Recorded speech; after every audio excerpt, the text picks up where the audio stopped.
Hello students, इससे जो हमारी लास्ट जो गूगल मीट पर क्लास हुई थी उसमें हमने डिफॉरेस्टेशन और इट्स कॉजेज़ के बारे में बताया था। कैसे कैसे डिफॉरेस्टेशन होता है, उसके क्या क्या कारण होते हैं, क्या क्या परिणाम होते हैं, उनके बारे में बताया था।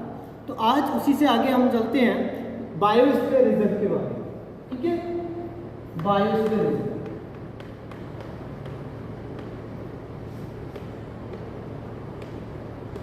देखो, बायोस्फीयर रिजर्व को 3 जोन में डिवाइड किया गया है। ठीक है, पहला है कोर जोन। ठीक है, कोर जोन। सेकंड है बफर जोन और थर्ड है ट्रांजिशन जोन। Transition zone. ठीक है, अब बफर कोर जोन क्या होता है, क्योंकि देखो पहले तो बायोस्फीयर रिजर्व बता देते हैं। बायोस्फीयर रिजर्व हमारे अर्थ का वो पार्ट होता है जहां पर किसी भी लिविंग ऑर्गेनिज्म के लिए जो नेसेसरी कंडीशन चाहिए उनको सरवाइव करने के लिए वो उनको उपलब्ध रहती हैं, उनको प्रोवाइड कराई जाती हैं। ठीक है, वो बायोस्फीयर रिजर्व होती हैं। उनके रहने के लिए जो सूटेबल कंडीशन है वो वहां पर उपलब्ध होती हैं। तो उस पार्ट को हम बोलते हैं बायोस्फीयर रिजर्व। इसको 3 पार्ट में ब्रेक किया गया है, 3 जोन में डिवाइड किया गया है। पहला zone core zone, second buffer zone and third transition zone. अब होता क्या है कोर जोन में? कोर जोन में जो ट्राइबल जो कम्युनिटी होती हैं, ठीक है, या ह्यूमन एक्टिविटीज होती हैं, वो बिल्कुल नो के बराबर होती हैं। इसमें कोई भी ह्यूमन एक्टिविटी नहीं होती है, या इस जोन में कोई भी ह्यूमन एक्टिविटी जैसे वहाँ पर रिसर्च वगैरह या घर बना के कुछ जो ट्राइबल कम्युनिटीज जो प्रजातियाँ रहती हैं वहाँ पर, है ना, मानव की, तो उनको वहाँ पर रेस्ट्रिक्टेड होता है, वहाँ निषेध होता है, वहाँ मना होता है, वहाँ उनको रहने की परमिशन नहीं होती है, या और कोई अदर एक्टिविटी वहाँ पर नहीं की जाती है। बफर जोन में थोड़ी सी लेस ह्यूमन एक्टिविटी रहती है। ठीक है, लेस ह्यूमन एक्टिविटी होती है, जैसे रिसर्च वगैरह जो करते हैं हमारे, है ना, कुछ जानवरों पर या वहाँ के एटमॉस्फेयर पर या किसी प्लांट्स पर या किसी एनिमल्स पर जो रिसर्च की जाती है वो बफर जोन में होती हैं। ठीक, बफर जोन में हमारे थोड़ा बहुत ह्यूमन एक्टिविटी शुरू हो जाती है। थर्ड जोन है ट्रांजिशन जोन। ट्रांजिशन जोन में जो जितनी भी ह्यूमन एक्टिविटीज़ हैं वो उनको परमिशन दे दी जाती है। अब जैसे कि वहाँ पर घर बना के रहना, खेती करना और भी अपने कुछ प्लांट कुछ इस तरीके से एक्टिविटी है वो ट्रांजिशन जोन में उनको दी जाती है, ह्यूमन को वो अलाउ कर दी जाती है। आप देखिए जो बायोस्फीयर है हमारे इंडिया में वो है 40 बायोस्फीयर है। उनमें से देखो बच्चों में कुछ के नाम बता देता हूँ, ओरली बता देता हूँ। जैसे ग्रेट निकोबार बायोस्फीयर, ठीक है, Kaziranga biosphere, Sundarban biosphere, Kanha biosphere reserve और पंचमढ़ी बायोस्फीयर। और भी हैं, क्योंकि 14 है, मैं तो 4-5 के नाम ही बताएं आपको।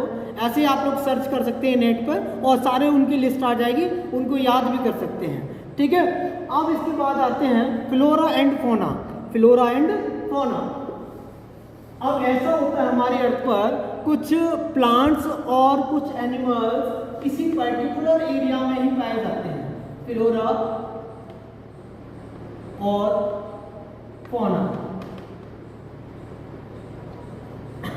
फ्लोरा जो रिलेटेड होता है ये प्लांट से रिलेटेड होता है और फोना होते हैं ये एनिमल से रिलेटेड होते हैं, एनिमल।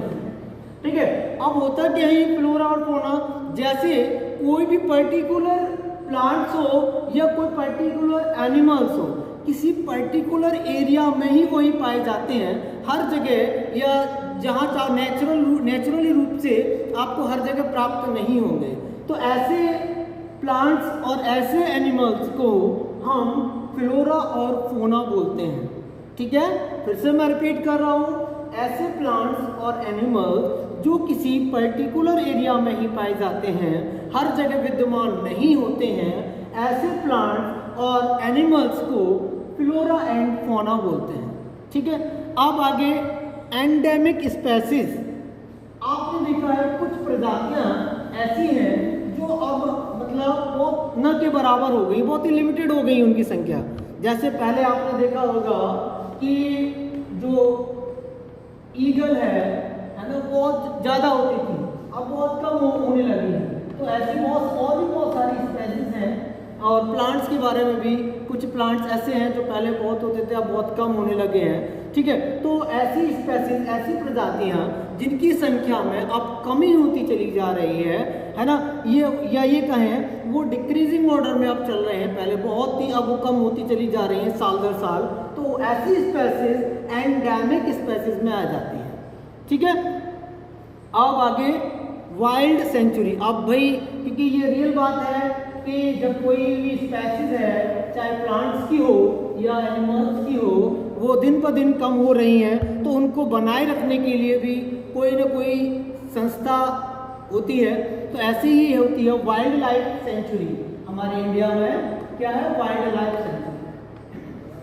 वाइल्ड लाइफ सेंचुरी,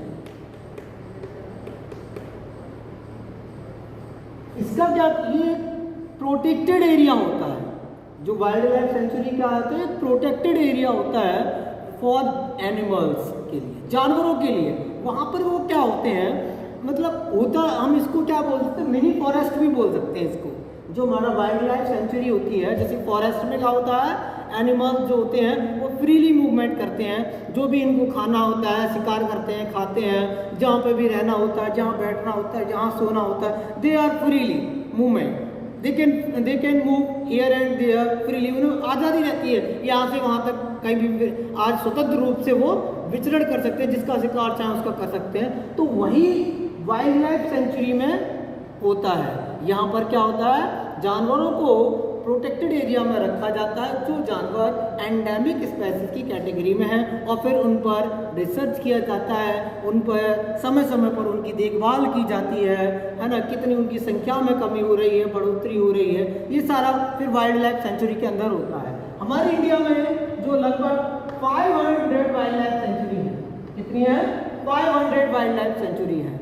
ठीक है, अब आप लोग कहोगे, बोले सर जू में भी तो प्रोटेक्ट किया जाता है जानवरों को, जो चिड़ियाघर होते हैं वहाँ पे भी तो जानवरों को सुरक्षित रखा जाता है। बट लेकिन अंतर क्या है उन दोनों में?